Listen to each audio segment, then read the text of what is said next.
I wanted to get your legal opinion first and your take on 6 years for Corey Hearn.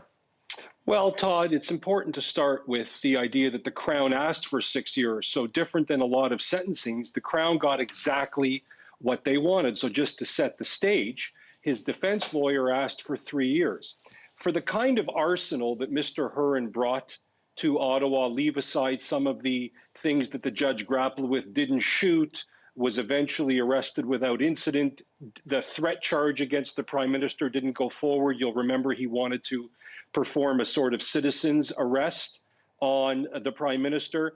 The judge really focused on two things that stood out to me: the arsenal of guns, the kind of weaponry, but something else that troubled me a little bit in terms of what the judge went into a lot of detail about, which was Mr. Hearn's political views, his conspiracy theories, his thoughts about COVID. That to me got into territory that I worry about politics entering more and more into the courtroom in terms of having unpopular views and that how that may have affected the decision. Balance that, Todd, again, given that the Crown got what they want, which is 6 years. The sentence will ultimately be 5 years because of pretrial custody. And we know in the cases that we've covered that 5 years doesn't mean 5 years.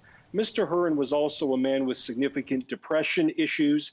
He pled guilty. So I was surprised that the Crown got the number of 6 years that they requested right on the head. I thought there'd be some kind of discount.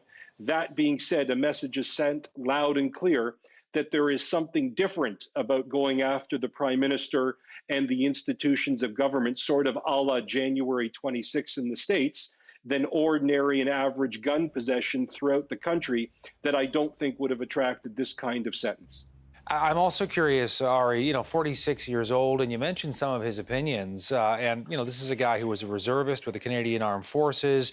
The idea that he had these weapons, for something other than a peaceful purpose as well, and how that kind of played into all of this. Because I remember covering this when it happened. I mean, it was pretty stunning. There are a lot of security issues as well that someone was able to get in and bash through the gates using the truck. Well, you're exactly right, Todd. And there are a lot of people on what I still call anti-social media that made comments about the fact that, look, if he was somebody different, perhaps of a different background, he would have been shot on sight. I don't go down that road at all. I would suggest that the police that day, who were in a safe spot, who are trained to de-escalate, I don't think this story should have ended up with them blowing his brains out because he was on the cottage property. The police handled this very, very well. Mr. Hearn was accepted by the judge in my reading of the judge's reasons to not want to hurt or shoot anybody that day. There's no suggestion a gun was pointed at any person or any officer.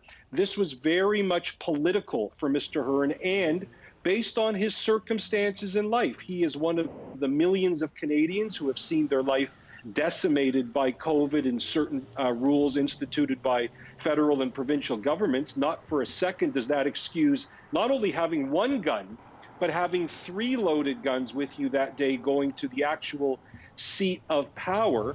But again, when you get into the judge describing the odious nature of his politics, that it's essentially conspiracy theories and all these other things he's looking up on the internet, that to me gets into territory that, again, from a criminal defense point of view, your particular politics, whether they're odious or whether they're very popularly the politics of the day, that should not matter. But to the bottom line, the arsenal of guns, the number of weapons, the danger he posed, the fact that things could have gone south so quickly, not only for him, but for officers or the Prime Minister if the Prime Minister were home.